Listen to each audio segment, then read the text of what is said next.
North Carolina was the setting for a moment of rare elegance and unity. First Lady Melania Trump and Second Lady Usha Vance touched down, marking a joint visit that speaks volumes about partnership and purpose. This wasn't just official travel, it was a powerful statement. What is the real objective behind this high-profile tour?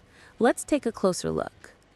When the First Lady and Second Lady visit a state together, it signals a strong collaborative effort.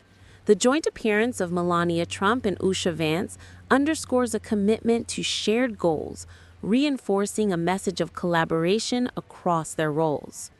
Melania Trump, widely known for her Be Best initiative, which focuses on child well-being and online safety, frequently uses her travel to advance these core causes.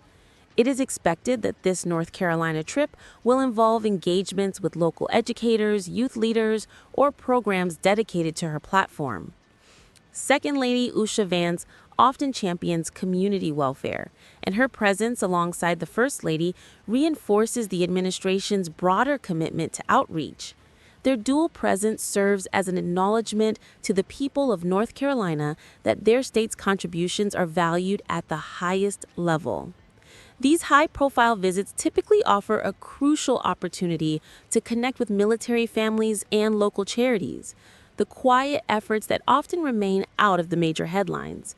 It highlights the dedication to service that defines their roles, moving beyond Washington formalities and directly engaging with communities.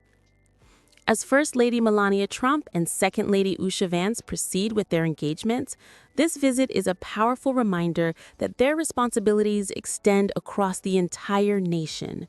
It's a testament to the dedication to community connection and quiet service that they bring to their respective roles. We will continue to follow the details of their important trip.